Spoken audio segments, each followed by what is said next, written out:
Shalom. First and foremost, want to give all praises, honor, and glory to Yahweh, Ba'ashem, Yahweh Shai, Ba'ashem Rakakwadash. Double honors to the apostles and elders of GMS that rule well.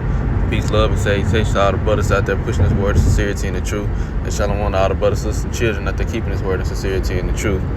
This one is going to a quick lesson, which I'm going to entitle, Master Being a Servant so that you can be a great leader. And I got the idea from listening to one of the brothers, the brother Ayasha Moth, in a live stream that he had did not too long ago. And so I'm gonna jump straight into it. This is Matthew 23:11. It says, "But he that is greatest among you shall be your servant." And I'm gonna read that in the NLT. "The greatest among you must be a servant. But those who exalt themselves will be humbled, and those who humble themselves will be exalted." And then in KJV, whosoever shall exalt himself shall be abased, and he that shall humble himself shall be exalted. Right? Because ultimately, going through the process of being a great leader, you have to understand every aspect of those that you are leading. You have to understand the capabilities. You have to understand the positions and what they have to go through, what these people have to do. You know, those whom you're ruling over. And you have to understand that being a leader, it means to lead by example, because your position is to serve the people.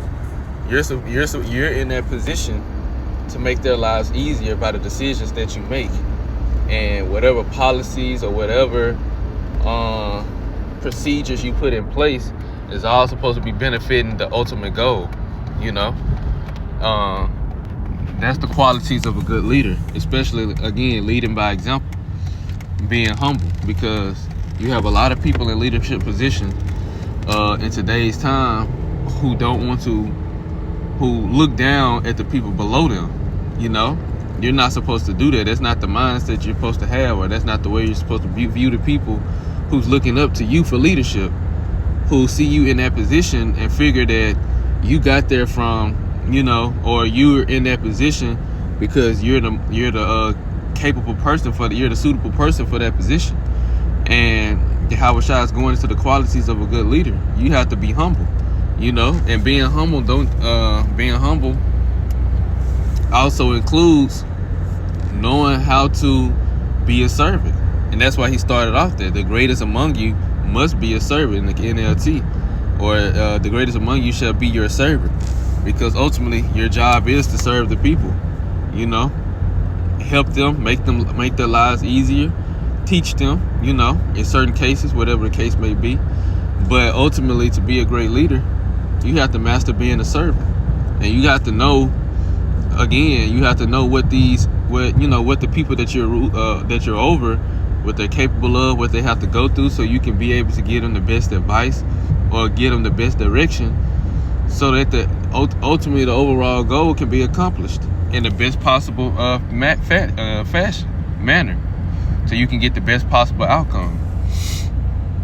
I'm gonna get another precept.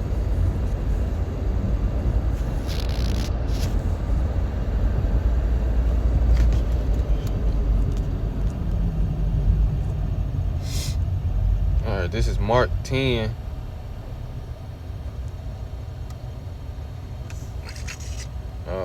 Start at verse 42. It says, "But Yahweh shall call to him and said unto them," and this is going after James and John had asked, could they sit at his right hand and his left hand in the kingdom of heaven? "But Yahweh shall call them to him and said unto them, ye know that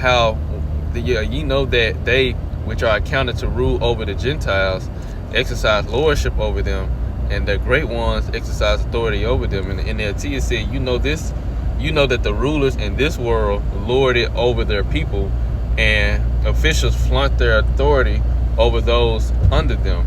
Right? Because they abuse their power. Abuse the power. They don't truly understand what it means to be a leader, what it means to be someone in a position of authority, and they don't understand what you have to go through, the type of mentality and the decisions that you have to make to ultimately be a great leader.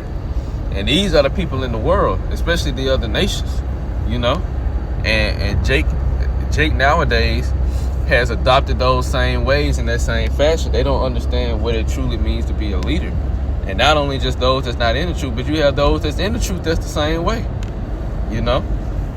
But this is what Yahweh Shah say for the one true leaders, which is the 144,000, which is going to be the true judges of the earth. It says, verse 43, but so shall it not be among you, but whosoever will be great among you shall be your minister. Verse it said, but among you it will be different.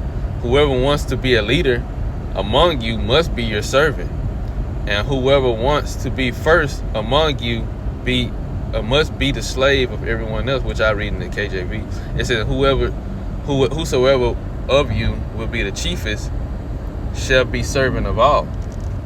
Right? Because you have to understand the process, and you have to master knowing how to serve people in the best possible manner. You have to know how to make the best decisions that'll benefit the people the most. Benefiting the people will also benefit you, you know, in the very long run.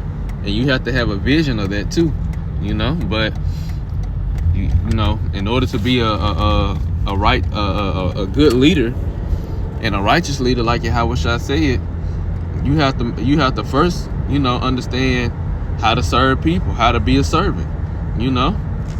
That trait never really leaves you, being able to serve your people, because this is what Yahweh Shah came to do. He is the chiefest among us, and he came to be a servant. You know, he was ministering, he was teaching, giving advice, you know, preparing the people, leading us back to Yahweh, you know, being that mediator to lead us back to the Heavenly Father, you know, healing, all the miracles he did, you know. He to come down on the earth and be like, man, shit, I'm the son of God. I ain't gotta do nothing. You know, I created all this. You know, Yahweh Shah didn't come down with that mentality. He came down and he seen lost sheep, you know. He seen lost sheep. And he immediately went to work, you know, when that time came, of course. When that time came, he gathered his disciples, he started teaching, and he started his ministry, you know. And he got to work, and he became a servant for our sakes, you know, so that in the kingdom of heaven he can be the greatest leader of all. And he's training up his men, the 144,000, to understand the plan too, so they can be right alongside him and make joint heirs, making the same decisions. But this time it's gonna be for the whole earth, and not just for our nation, or not just for just the kingdom of Israel, like it was under the Solomon. Verse 45. For even the Son of Man came not to be ministered unto, but to minister and to give his life a ransom for many. And in the 45 in the NLT,